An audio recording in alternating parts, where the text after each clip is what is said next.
चाहिए। हालेलुया। वाह, मैं प्रार्थना करते हैं। प्रिय परमेश्वर, प्रभु यीशु हम धन्यवाद देते हैं। सारा आदर, सारा महिमा, सारा देव आप देते हैं प्रभु जी। आज की सभा की अगुवाई करें प्रभु जी। अद्भुत आराधना था, अद्भुत प्रशंसा की प्रभु आपकी, कि सारे लोग मिलकर प्रभु आपकी प्रशंसा की, आपकी बड़ाई की, और इस प्रशंसा, इस बड़ाई में प्रभु जी हमने आपकी उपस्थिति को देखा प्रभु, और आपकी उपस्थिति में प्रभु जी सब कार्य हो रहे प्रभु, इसलिए हम धन्यवाद देते हैं प्रभु। यहाँ पर लोग प्रभु जी सभी मिलकर प्रभु आपने आनंद उठाए। जो भी संदेश हो प्रभु जी, संदेश के द्वारा आप बातें करें पवित्र आत्मा के अगुवाई में, और हम आपके वचन को सुन सके और अपने जीवन में अमल कर सके। ऐसी हमारी विनंती, हमारी प्रार्थना। धन्यवाद मेरे पिता, धन्यवाद मेरे राजा। सारा आदर महिमा आप देते हैं प्रभु यीशु के नाम से, आमीन। आज हम लोग जो प्रार्थना के बारे में बात करते हैं, मध्यस्थता की प्रार्थना। मध्यस्थता की प्रार्थना, मध्यस्थता की प्रार्थना, मध्यस्थता की प्रार्थना के लिए दो चीजें बहुत जरूरी है। मध्यस्थता की प्रार्थना के लिए दो चीजें बहुत जरूरी। पहला चीज है कि अनुशासित करना, अपने आप को अनुशासित करना। मैं बताऊंगा अनुशासित का मतलब क्या होता है। दूसरा है कि पवित्र जीवन जीना। पहला अपने आप को अनुशासित करना, दूसरा पवित्र जीवन। मतलब कि ये बहुत ही जरूरत है एक सच्चे परमेश्वर और प्रभु यीशु के पास प्रार्थना के लिए उपस्थित होने के लिए। क्योंकि अगर हम अनुशासित अपने आप को नहीं कर रहे हैं, अनुशासित का मतलब ये नहीं कि अपने आप को मारना, जैसे बोलते ना कि बच्चे का अनुशासित नहीं है इसलिए ऐसा है। अनुशासित का मतलब वो नहीं है, वो अपनी जगह पे। लेकिन आज हम बात करने वाले अनुशासित का मतलब ये अलग है। अनुशासित का मतलब है कि हमारे अंदर कोई पाप ना हो जब हम परमेश्वर के सामने प्रार्थना के लिए करते हैं। क्या कहा हमने? हमारे अंदर कोई पाप ना हो जब हम परमेश्वर के सामने प्रार्थना के लिए बैठते हैं या प्रार्थना करने के लिए जाते हैं। और वो अनुशासित बहुत जरूरी है, क्योंकि परमेश्वर एक पवित्र स्त्री और पुरुष या लड़का या लड़की की, परमेश्वर की जरूरत। एक पवित्र पुरुष या स्त्री या बेटा या बेटी परमेश्वर की जरूरत है। क्योंकि आपकी प्रार्थना इसलिए जरूरत है कि आप एक माध्यम हो किसी के लिए परमेश्वर तक पहुंचने के। आप एक जरिया हो किसी के लिए, ताकि आप परमेश्वर तक उसकी बात को पहुंचा सकें। उस बात को परमेश्वर तक पहुंचा सकें। और ये जरूरी है, क्योंकि यदि हम गुप्त में भी अगर पापी जीवन जी रहे या पाप कर रहे हैं, तो बोले कि परमेश्वर हमारी प्रार्थना कभी स्वीकार नहीं करेगा। ये हमें आज के दिन सीखना बहुत जरूरी है। अगर हम गुप्त में भी पाप कर रहे हैं, जब भी परमेश्वर, क्योंकि हम गुप्त का पाप क्या होता है, हम एक दूसरे से, इंसान से छुपा सकते हैं, लेकिन परमेश्वर से कभी छुपा नहीं सकते। क्यों परमेश्वर चाहता है कि हम लोग एक पवित्र और अनुशासित जीवन लेकर प्रार्थना किए? क्योंकि याकूब की किताब 5:16 में कहता है, धर्मी जन की प्रार्थना के सामर्थ में प्रभाव होता है। धर्मी जन के प्रार्थना के सामर्थ क्या होता है? सामर्थ में प्रभाव होता है। क्योंकि आप जब परमेश्वर के सामने जाते हो, अपने आप को अनुशासित करने के, अपने पापों को क्षमा मांगकर प्रभु से, उसके बाद जब प्रार्थना के लिए जाते हो, परमेश्वर आपको उस समय शुद्ध मन, शुद्ध हृदय की तरह से आपकी तरफ नजर रखता है, और आप जब प्रार्थना करते हो, परमेश्वर उस प्रार्थना को सुनता है। हालेलुया। हमें बहुत जरूरी है वो जीवन जो परमेश्वर को समर्पित कर सके, क्योंकि बाइबल ही कहता है, बाइबल ही कहता है भजन संहिता 66:18 में, यदि मैं मन में अपराध करूं तो मेरी प्रार्थना कभी सुनी नहीं जाए। मन में अपराध कैसे हो सकता? मन में अपराध कैसे हो सकता? मन में अपराध क्या होता है? मैं आपको बता रहा हूं। हम लोग विश्वासी हैं ना, हम सब विश्वासी हैं, और हम प्रार्थना करने जा रहे हैं, लेकिन हम प्रार्थना में हमारी बाधाएं आ रही, रुक रहे हैं। प्रार्थना क्यों नहीं हो? क्यों मेरी प्रार्थना सुनी जाए? कारण क्या होता है कि मेरे अंदर किसी भाई किसी बहन के प्रति क्या है, मेरे अंदर कड़वाहट है, मेरे अंदर वो उसके प्रति नफरत है, और इसलिए क्या हो रहा है, वो दिखाई नहीं दे रहा है, लोगों को दिखाई नहीं दे रहा है। हम ऐसा जो हम लोग ना, मैं बात कर रहा हूँ इनसे, रामदुलारी भाई से डेली बात कर रहा हूँ, लेकिन मुझे इनके प्रति नफरत है। वो उनको नहीं दिखाई, लेकिन क्या दिखाई दे रहा है, पास्टर बात कर रहे हैं मेरे से डेली, मसीह बोलते हैं, बातचीत करते हैं, लेकिन अंदर मेरे जो पड़ा हुआ है वो मुझे क्या कर रहा है, मेरी प्रार्थना में बाधा लेकर है। ये मेरे मन में है, वो पाप कहाँ पे है, ऊपर से दिखाई नहीं दे रहा, लेकिन ये पाप मेरे मन में है और दिखाई नहीं दे रहा, इसलिए क्या हो रहा है, प्रार्थना की नहीं समझ पा रही। कई बार हुआ है, होता है कि नहीं होता है, होता है, कई बार होता है।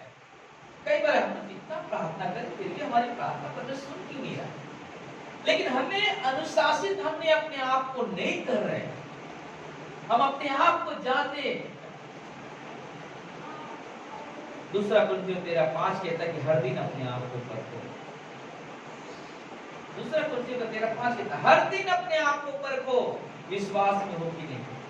हर दिन ना, एक दिन नहीं, हर दिन अपने आप को परखो, हर दिन आपको अपने आप को परखो।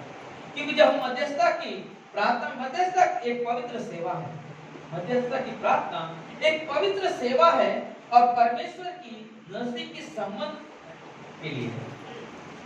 मध्यस्थता की प्रार्थना एक पवित्र सेवा है और एक नजदीकी संबंध बनता है परमेश्वर के साथ, और जब संबंध बनता है तो बोले संपूर्ण रूप से हम पवित्र रहते हैं, क्योंकि हमने क्या किया, जब हमारे ऊपर के पाप प्लस हमारे अंदर जो पाप को भी हमने क्या किया, परमेश्वर पे क्या कर दिया, समर्पित कर दिया।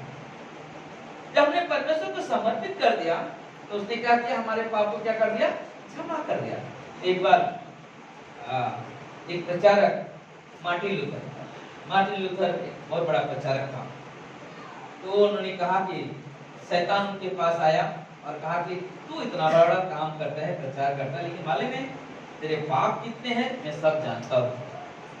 तो उस मार्टिन लूथर ने कहा क्या है मेरे पाप, तो क्या किया, उसको गिना रहे, तूने ये इधर झूठ बोला, तू पहले बेविचार में जिया या पाप में जिया या कुछ जो भी बहुत सारी चीज गिना है। तो फिर मार्टिन बोला कि बस और है, हाँ और है ना, तो शैतान और भी पाप उसके गिनाते जा रहा है। फिर बोला और कुछ है, बोला नहीं बस इतना ही था। हालांकि इतना ही था ना, बोलता अगर मेरे पाप इसका 10 गुना भी होता ना, मैं जिस परमेश्वर में विश्वास करता हूँ तो मेरे सारे पाप को धो देता है।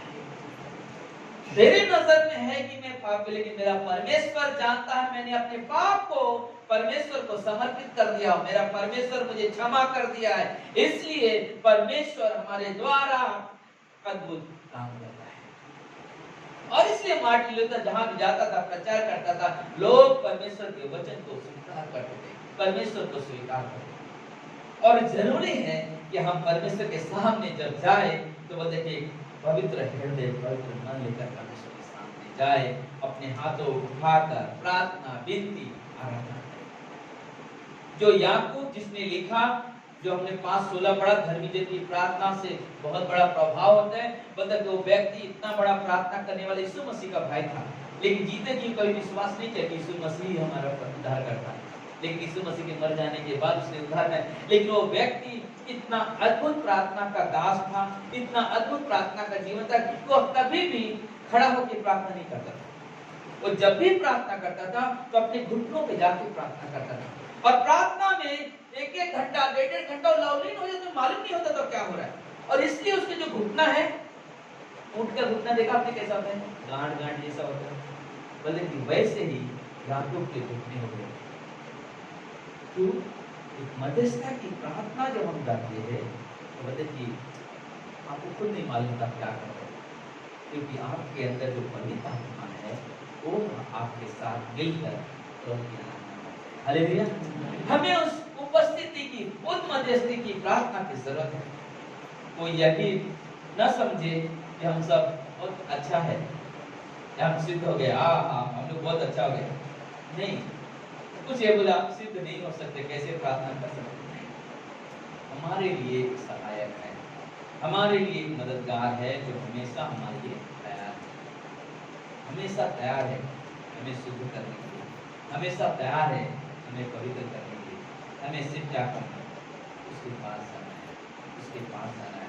भजन संहिता 139 39 23 24 में कहता है, हे प्रभु मुझे देख, मेरे मन को जांच, मुझे परख और मेरे चिंताओं के विचारों को जान ले, मेरे द्रोही स्वभाव को अनंत जीवन के मार्ग पर बदल दे।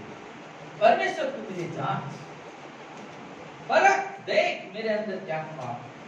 अगर मेरा मन द्रोह में है, विद्रोह में है, तो परमेश्वर से अनंत जीवन के मार्ग पे लेके चल। जिस मार्ग पे तू मिलता है, जिस मार्ग पे अनंत जीवन मिलता है, उस मार्ग पे, इस बुराई से निकाल परमेश्वर और अपने मार्ग पे लेके चल, अपने मार्ग पे ले। जब हम प्रार्थना के लिए परमेश्वर के पास आते हैं तो पर अपने पापों को छुपाना। जब हम परमेश्वर के पास आते हैं प्रार्थना के लिए, तो आप व्यक्तिगत प्रार्थना सत्यराष्ट्रीय सभा में, लेकिन आप व्यक्तिगत में भी अगर प्रार्थना करने बैठते हो, कभी भी अपने पाप को छुपाओ मत। जो भी किया है, शायद यहाँ पे बोलने के लिए आप सोचो कैसे बोलो, मन में तो बोलेंगे ही हम लोग, बट लेकिन जब हम अपने घरों में होते हैं, हम अकेले बैठे हैं, प्रार्थना कर ले कि हम अपने पाप को क्या करें, परमेश्वर के सामने रखें। परमेश्वर, दिन भर में मैंने क्या क्या गलती किया, क्या क्या पाप हुआ मुझसे, वो परमेश्वर को कभी भी अपने अंदर वो पाप को छुपाओ मत। यदि हम ऐसा कोशिश भी करते हैं तो हम परमेश्वर की निंदा करते हैं। अगर हम ऐसा करते भी हैं तो हम क्या करते हैं, परमेश्वर की निंदा करते हैं। मैं एक कहानी दोहराना चाहता हूँ। नई शादी हुई थी, पति पत्नी थे, शायद दूसरे को याद आया होगा या याद आ जाएगा बाद में बात करते। एक पति पत्नी थी, नई शादी हुई थी, गाँव से शहर में रहने को आए।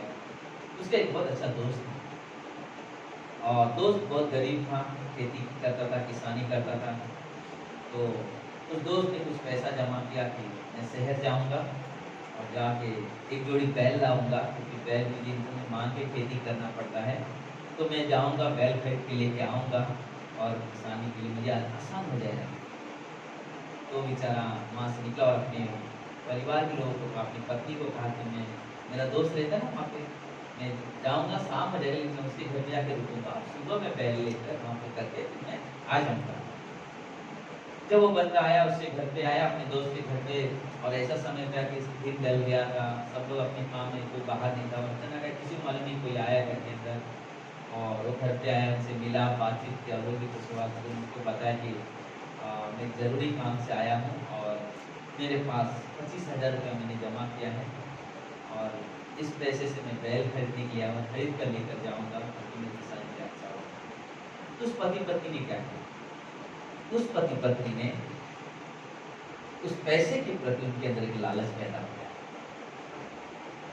उस पैसे के प्रति क्या हो गया, 25,000 के लिए उस पति पत्नी के अंदर लालच पैदा हो गया। उन्होंने क्या किया कि अपने आपस में बात किए, उनके मन में बहुत सारे संदेह थे। उन्होंने क्या किया, उस व्यक्ति का मर्डर कर दिया, उसका मर्डर करके और खुद के ही घर में खड्डा करके उसको दफन कर दिया। 25,000 रुपये। ऐसा करने के बाद तो बोले कि एक दिन बीत गए, 2 दिन बीत गए, 3 दिन बीत गए। उसकी पत्नी ढूंढने के लिए आई। उसने कहा कि अरे आपके घर में मेरा पति है। बोला नहीं, मेरे घर में तो है नहीं। बोला नहीं, मुझसे बोल के आए थे कि मैं यहाँ पे जाऊँगा, यहाँ पे रात भर रुकूंगा और सुबह पहले। बोलते नहीं नहीं, आप आजू बाजू को पूछ सकते हो कि अगर हमारे घर में तो आजू बाजू को मालूम पड़ेगा। लेकिन वो ऐसे समय पे है कि सारे लोग अपने काम, शाम गाँव में मालूम है, थोड़ा सा शहर में भी इतना जो गाँव की सतह वो शहर है, तो इतना भी रौनक नहीं होती कि पूरा रात 12 बजे तक जागेगा इंसान। तो वो देखिए कुछ लोग बाजू वाले को नहीं आया मेरे पास, विश्वास किया कि सही बोला, चले गए। कई हफ्ते गुजर गए, रोज कैसे हो गए। कुछ समय के बाद उन्हें एक संतान हुआ।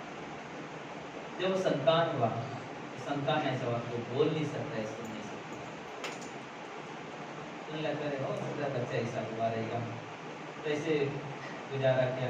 कुछ सालों के बाद फिर वो दूसरा बच्चा हुआ, कोई बच्चा ऐसा हुआ। जिनके अंदर चिंता पैदा हो गई कि ऐसा क्यों हो रहा है हमारे साथ।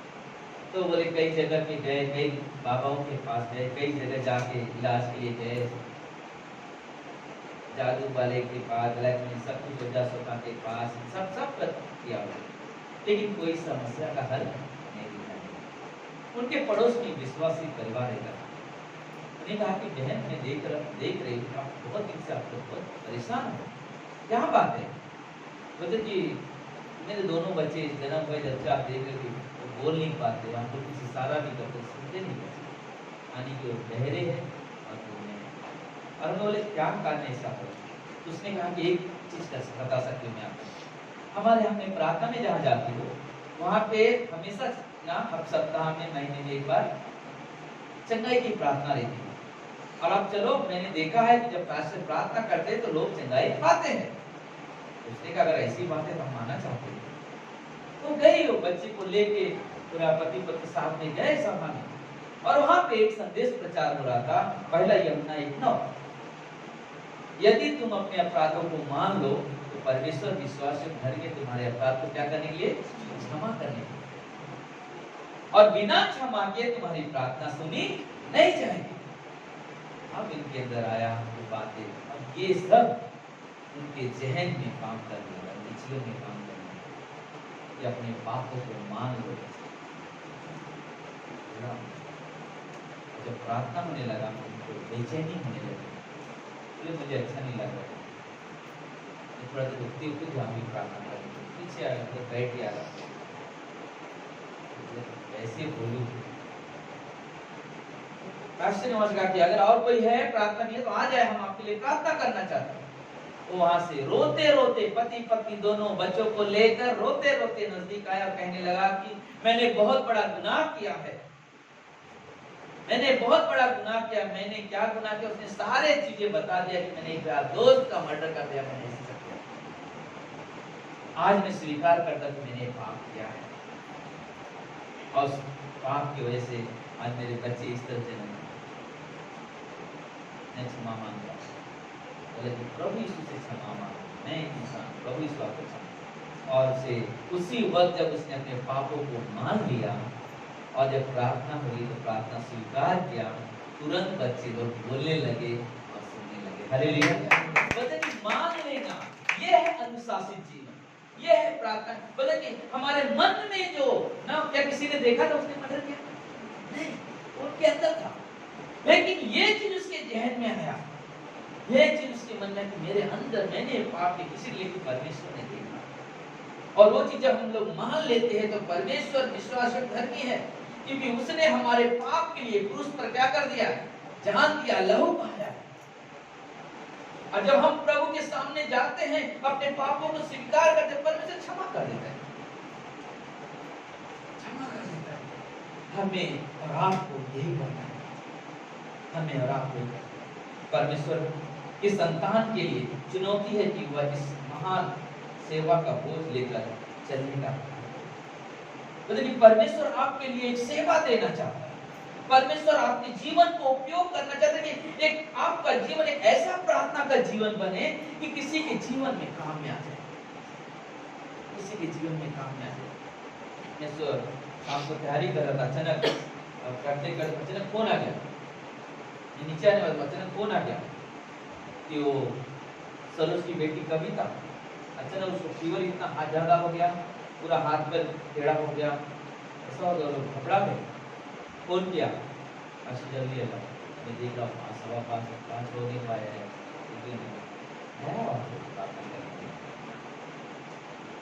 जब हम लोग गए प्रार्थना करने के लिए, लेकिन एक चीज मैं हमेशा करता हूँ, प्रभु मुझसे पहले तू जाओ ना, लोग बहुत पूरा बात निकल गए, लेकिन जैसे ही प्रार्थना हो गया तो 10 का बात ठंडा होना चाहिए।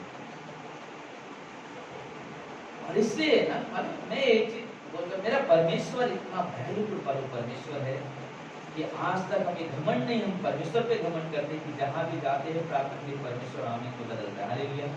हमें परमेश्वर के प्यार मतलब कि तुरंत गए प्रार्थना हुआ, प्रार्थना होने के बाद उसको नॉर्मल, परमेश्वर इसे चाहता है, परमेश्वर चाहता है कि हम उसके करीब आए, परमेश्वर चाहता है कि हम अपना खुला मन लेकर उसके पास आए, परमेश्वर से विनती करें, प्रार्थना करें, क्योंकि इस्राएल के लोग क्या मन इतना हठीला हो गया था कि वो बार-बार थोड़ा टाइम परमेश्वर के पास, थोड़ा सा संसार में। और फिर यहोशू कहता है तुम चुनाव करो अपने जीवन में। क्या तुम सचमुच सच्चे परमेश्वर के पीछे चलना चाहते हो, उसी पुरानी दुनिया में चलना चाहते हो? और वहां पर उन इस्राएलियों ने यहोशू के सामने वादा किया कि प्रभु की सेवा में रहेंगे। तब यहोशू ने कहा कि मूर्तियों को अपने बीच में से निकाल दो। अपने बीच में से मूर्तियां सिर्फ वो मूर्ति नहीं की ना, मैंने यीशु का मूर्ति ला कर रख दिया तो ये मूर्ति हो गई। मूर्तियां वो हर एक चीज है जो मुझे मेरे परमेश्वर तक पहुंचने नहीं देती। वो हर एक बाधा है, हर एक चीज। समझो हम लोग कुछ करने जा, प्रार्थना सभा है, कोई बाधा है, वो क्या है? मूर्ति। क्यों? सभा में आने नहीं, परमेश्वर की संगति में आने नहीं। क्या हो गया? बाधा है, अर्जेंट काम आ गया, नहीं आ सकता। क्या है? बाधा है। ये मतलब जो जीवन, जो समय परमेश्वर ने अपनी महिमा के लिए रखा है और उस समय में मेरे पास कोई काम आ गया और मैंने उसको महत्व दे दिया, तो मुझे करना क्या? उन समय में उस वक्त उसको साइड और मुझे परमेश्वर के साथ, और वो चीज इस्राएल के लोग वही काम करे, बाहर भरोसे से जीना, लेकिन बाद में लोग ने क्या किया? शर्म। परमेश्वर को पसंद नहीं है कि सभा है या प्रार्थना है या उसकी संगति का समय है और हम घर में या हम किसी काम में व्यस्त हो। परमेश्वर को पसंद नहीं है, क्योंकि परमेश्वर कहता तुम मुझको छोड़कर तुम किसी और चीज को अगर महत्व देते हो तो मुझे जलन होता है। परमेश्वर कहता है मुझे जलन होता है कि तुमने आराधना का समय, प्रार्थना का समय लेकर किसी और जगह पे परमेश्वर मुझे पसंद नहीं। एक और उदाहरण, सुनील है वहां पे, अनुग्रह वहां पे, अनुग्रह उनसे नफरत करने लगे या उनसे बात ना करे ना, और अपने चाचाओं में व्यस्त ज्यादा रहे, उनको कैसा लगेगा? अच्छा लगेगा? नहीं, बोले अरे इतना पाल सब कुछ जरूरत है, ऐसा क्यों है? क्योंकि जरूरत है कि हम जो रिश्ता जो परमेश्वर ने बनाया है उस रिश्ते को कायम रखने के लिए हमें उसके साथ बने रहना, हमें उसके साथ बने रहना, उसके साथ जुड़े रहना, उसके साथ चलना। क्योंकि परमेश्वर कहता मुझे पसंद नहीं आता तुम मेरी महिमा के समय कुछ काम करने जाते, मुझे पसंद नहीं, मेरे पास आओ, मैं तुम्हारा जीवित परमेश्वर हूं, जब तुम पुकारते मैं तुम्हारी सुनता हूं। लेकिन इस समय तुम अपने आराम में, कुछ लोग बोलते हैं एक दिन तो छुट्टी होता है ना, कितने लोग हैं जो डेली छुट्टी मिलता है, सबको एक ही दिन छुट्टी मिलता है ना? तो बोलते कि हम सबको एक ही दिन छुट्टी मिलता है, तो बोलते कि छुट्टी मिला है तो इसलिए नहीं मिला है ना। छुट्टी अगर हम बाइबल को भी देखते तो परमेश्वर ने शब्द का दिन ठहराया इसलिए अपनी महिमा के लिए। तो अगर हम विश्वास करते हैं प्रभु तो हम उस दिन परमेश्वर की संगति में आए, परमेश्वर के साथ चले। ये मध्यस्थता की प्रार्थना कि हम सब कुछ छोड़कर, सब कुछ त्याग कर हम परमेश्वर के सामने आना, परमेश्वर के साथ चलना, क्योंकि परमेश्वर आपसे प्रेम रखता है। परमेश्वर आपके जीवन से किसी को आशीष देने के लिए खड़ा है। परमेश्वर आपके जीवन को कुछ इस्तेमाल करना चाहता है, और जरूरी है कि हम परमेश्वर के साथ एक घनिष्ठ रिश्ता बनाएं। वो प्रार्थना का जीवन जिसमें कोई कपट ना हो, कोई कमी ना हो, जिससे परमेश्वर के सामने जब हमारे अंदर एक आनंद हो, हमारे अंदर एक आनंद हो। हमारे अमेरिका की कलीसिया में एक औरत बहुत विश्वास और उसका बेटा 16 साल का, मैंने कहानी सुनी, मुझे बहुत पसंद है। उसका पति हमेशा दारू पी के व्यस्त रहता है और उसका पति हमेशा क्या कुछ जाती है नहीं जाने नहीं, और 16 साल का बेटा अचानक क्या हो उसकी डेथ हो गई। डेथ होने के कारण उसका पति उसको बोला देखा क्या मिला, बोलता कि अच्छा मिला, क्योंकि मेरा बेटा जहाँ पे है ना मैं उसको मिलने वाली हूँ। और जिस दिन वो दूसरे दिन वो आके कलीसिया में गाना गा रही हो, सोचो वो आके आराधना कर रही, गाना गा रही और सब देखिए क्या हो रहा है। हाँ, लेकिन जिसने परमेश्वर को नजदीकी से जाना वो कहते कि वाह ये है सच्चा विश्वास, ये है नजदीकी रिश्ता परमेश्वर के साथ। और वो उसके जीवन को देख के उसका पति बोल रहे थे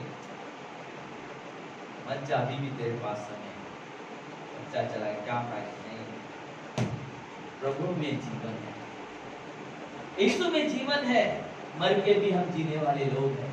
हम परमेश्वर के साथ रिश्ता स्वार्थ के लिए नहीं रखते, हम परमेश्वर के साथ आनंद पाते हैं। जब तक हम पृथ्वी में जिंदा है तब तक ये बोलता जीवन में चढ़ाव उतार आएंगे, समस्याएं, हमारा काम हम परमेश्वर मैं आपके लिए जीता हूँ, परमेश्वर मैं आपके लिए जीती हूँ, परमेश्वर मुझे आपके साथ चलना है, मुझे परमेश्वर आज से ही उम्मीद, आपसे ही भरोसा, कोई बाधाएं कोई रुकावट मुझे रोक नहीं सकती परमेश्वर की महिमा परमेश्वर की आराधना करने की। हालेलुया। हमें परमेश्वर की आराधना परमेश्वर की प्रशंसा की जरूरत है।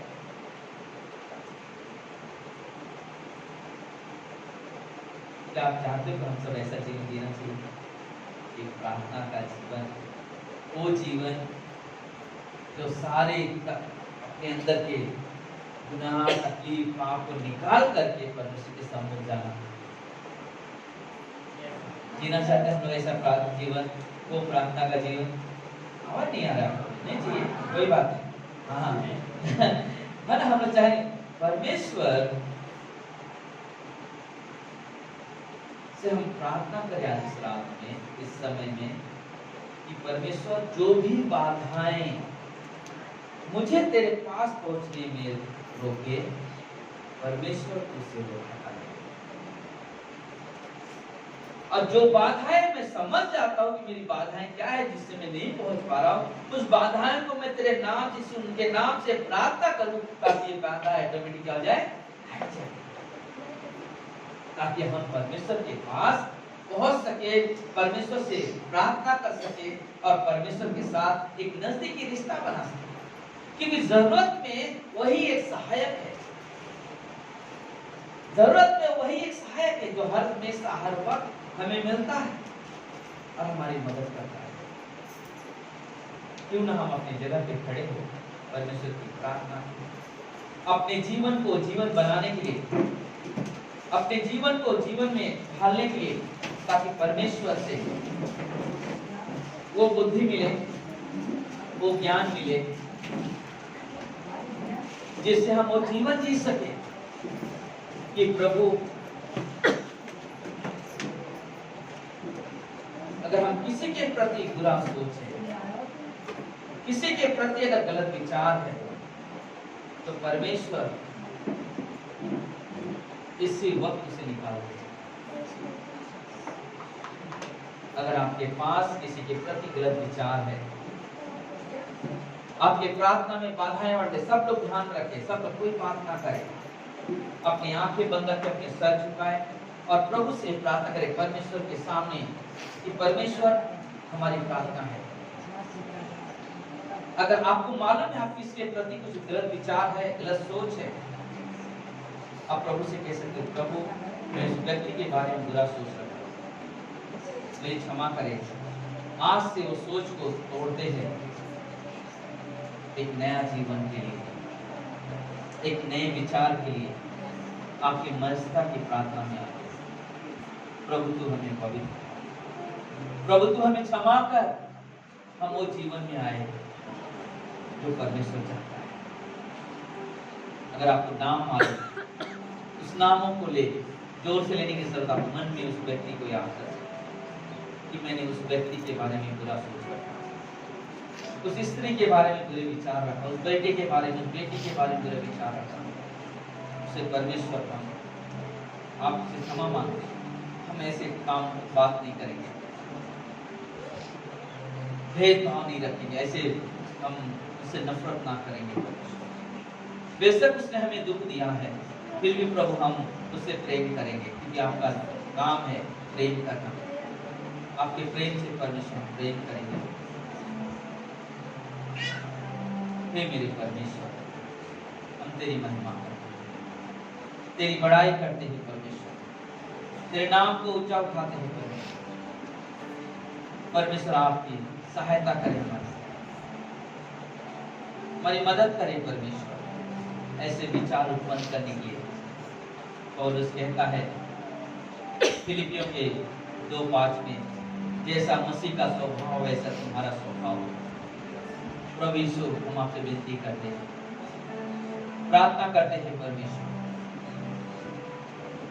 आप हमें बदल दें परमेश्वर। एक नया जीवन, नए सोच, नए विचार प्रकट हो।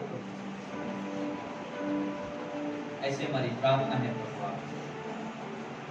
हमारी विनती है परमेश्वर, प्रभु मदद करे। ओ हालेलुया।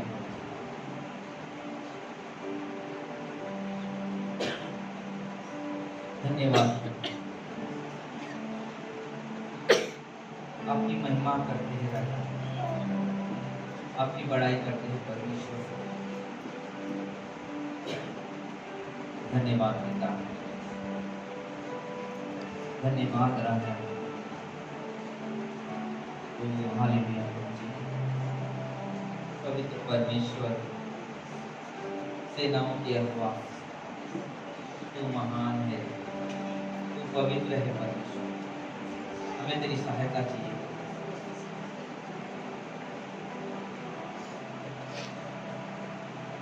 हमें तेरी मदद चाहिए परमेश्वर।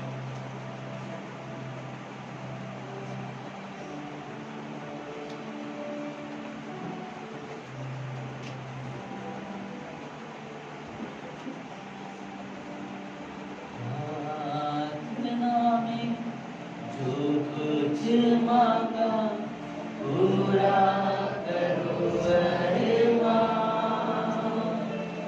प्रार्थना में जो कुछ मांगा पूरा करो अरमान। सारी खताएं मांगता हूँ, तेरा करो अब ध्यान। प्रार्थना में जो कुछ मांगा पूरा करो अरमान। दिल में धीमी आवाज आई, अपने गुनाहों को मान। जान लिया मैंने आवाज उसकी, जिसका किया अपमान।